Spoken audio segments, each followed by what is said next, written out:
ऐसे हैं जो क्या कर सकती हैं, जो क्या है हम बोल सकते हैं अभिक्रिया नहीं कराएंगे। ठीक है, दोनों अगर ऑप्शन आ रहे हैं तो दोनों आप सही कर सकते हो। ओके, कोशिका का पावर हाउस किसे कहा जाता है? पावर हाउस कैसे कहा जाता है तो बोलना माइटोकॉन्ड्रिया को। कैसे कहा जाता है कोशिका का पावर हाउस? माइटोकॉन्ड्रिया को कहा जाता है। ठीक है, लेकिन एक बात याद रखना, जो कोशिका है ना, कोशिका का पावर हाउस माइटोकॉन्ड्रिया को बोलना है, क्योंकि ये क्या कर रहा है, एटीपी का निर्माण कर रहा है। ठीक है, अगर हम बात करें प्लांट में, तो प्लांट में तो हमने देखा था कि वहाँ पे शायद माइटोकॉन्ड्रिया नहीं पाया जाता, तो वहाँ पे हम फिर क्लोरोप्लास्ट देते हैं आंसर। ठीक है, लेकिन केवल कोशिका का पावर हाउस बोला है तो हम क्या बोलेंगे, माइटोकॉन्ड्रिया ही नाम देंगे। ओके, अगला क्वेश्चन आपके पास दिया है अम्ल प्लस क्षार इजिकल टू नमक बनेगा, और नमक के साथ में क्या बनेगा? तो ये एक प्रकार की हमारे पास में उदासीनीकरण अभिक्रिया के नाम से जानते हैं इसे। ठीक है, उदासीनीकरण अभिक्रिया है। अम्ल मान का चलो HCl है, क्षार मत के चलो हमारे पास में NaOH है, ये दोनों रिएक्ट करेंगे तो बनाता है NaCl और साथ बनेगा H2O। तो H2O कहाँ दिख रहा है, ये ऑक्सीजन है, ये हाइड्रोजन जल, ये रहा। तो क्या है, अम्ल और क्षार मिलकर नमक या हम बोल सकते हैं लवण का निर्माण करते हैं और पानी का निर्माण करते हैं। बल्ब के फिलामेंट में कौन सी धातु का उपयोग करते हैं तो बोलना टंगस्टन, क्योंकि हमारे पास में सबसे अधिक गलनांक वाली हमारे पास में, इसका गलनांक क्या होता है, गलनांक सबसे ज़्यादा होता है। ठीक है, और प्रतिरोध भी इसका क्या होता है, सबसे ज़्यादा होता है। गलनांक और प्रतिरोध क्या होता है इसका, ज़्यादा होता है, इस वजह से इसका उपयोग हम क्या करते हैं, फिलामेंट में बनाने के लिए करते हैं। ठीक है, ग्रह पृथ्वी पर सबसे अधिक मात्रा में पाई जाने वाली धातु पृथ्वी पर एल्यूमिनियम।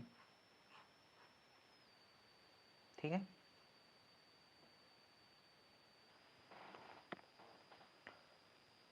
ओके, डेनेल सेल किसका स्रोत है? डेनेल सेल जो है ना किसका स्रोत है, ऊष्मा का, रासायनिक ऊर्जा का, विद्युत ऊर्जा का, या फिर प्रकाश ऊर्जा का? ठीक है, तो आप क्या बोलोगे, जो डेनेल सेल होता है वो हमारे पास में विद्युत ऊर्जा का अच्छा स्रोत है। किसका स्रोत माना जाता है, विद्युत ऊर्जा का। अब डेनेल सेल क्या है, एक प्रकार का गैल्वेनिक सेल है, जो क्या करता है, रासायनिक ऊर्जा को किस में बदलता है, विद्युत ऊर्जा में बदलता है। ठीक है, तो हम बोल सकते हैं विद्युत ऊर्जा का अच्छा स्रोत है।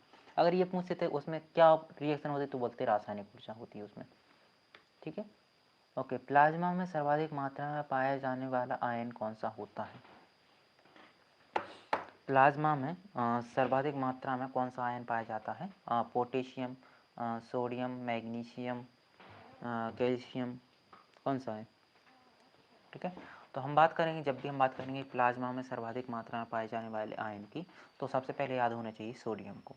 ठीक है, सोडियम आयन क्या है, प्लाज्मा अवस्था में पाया जाने वाला आयन है।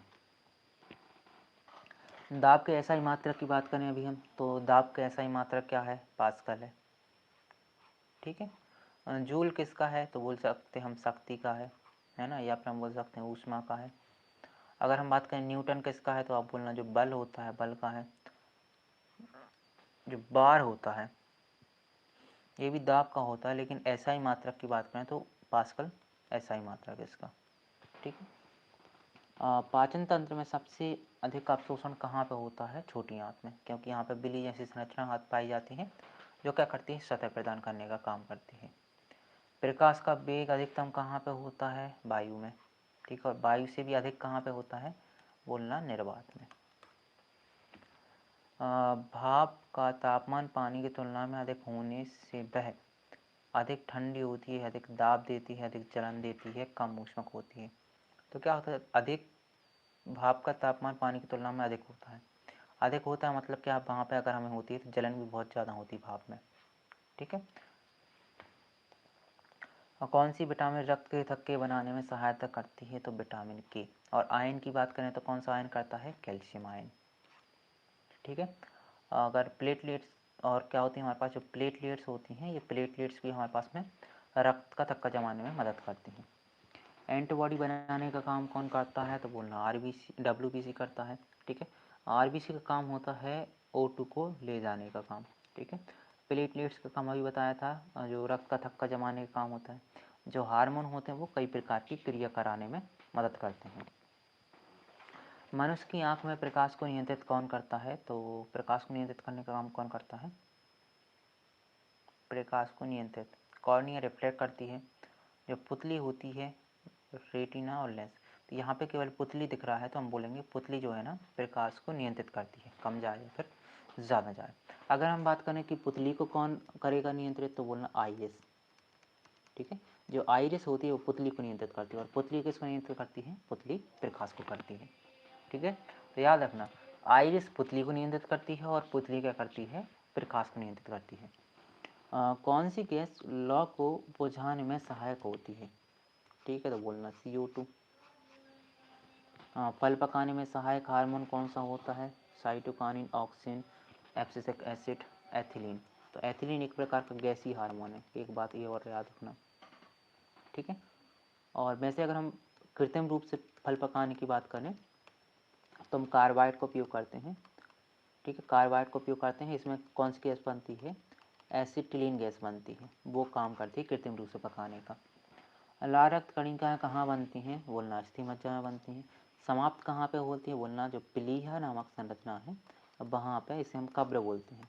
ठीक है, क्या बोलते हैं इसे? हम कब्र कहते हैं, और यहाँ पे जाके समाप्त होती हैं। पृथ्वी का गुरुत्वाकर्षण किसके कारण होता है? चुंबकत्व, द्रव्यमान, घर्षण, द्रव्यमान या प्रकर्षण। गुरुत्वाकर्षण का मुख्य कारण क्या है? ठीक है, कि गुरुत्वाकर्षण का मुख्य कारण की बात करें तो देखो, गुरुत्वाकर्षण का आपने फॉर्मूला पढ़ा होगा। क्या होता है गुरुत्वाकर्षण का फॉर्मूला पृथ्वी के परिप्रेक्ष्य में? आपने पढ़ा होगा F=Gm/r²। ठीक है, यहाँ पे m आ रहा है तो आप क्या बोलोगे? जो पृथ्वी का गुरुत्वाकर्षण होता है वो किस पर निर्भर करता है? द्रव्यमान पर। ठीक है, निम्न में से कौन सा शुद्ध पदार्थ है? दूध, वायु, CO2 या फिर धुआं। देखो, अगर दूध की बात करें तो दूध में मिलावट है। ठीक है, अगर वायु करें तो वायु भी शुद्ध पदार्थ थोड़ी है, वायु में भी आप देख तो विभिन्न प्रकार की गैसें होती हैं।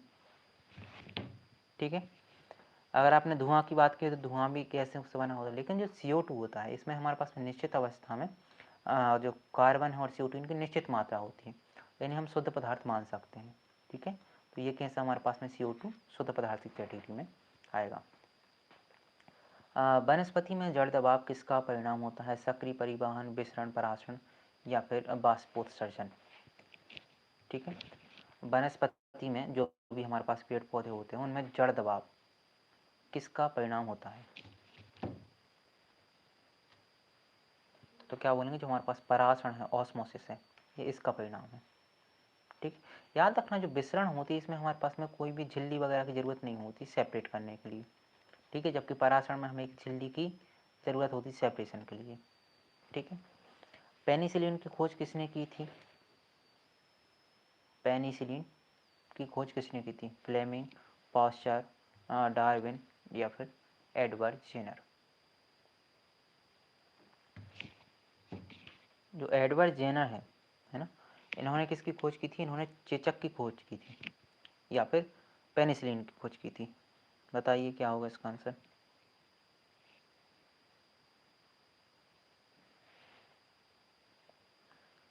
ठीक है, देखो पेनिसिलिन है ना, इसकी खोज किसने की थी? जेनर ने ही की थी। किसने की थी? एडवर्ड जेनर ने।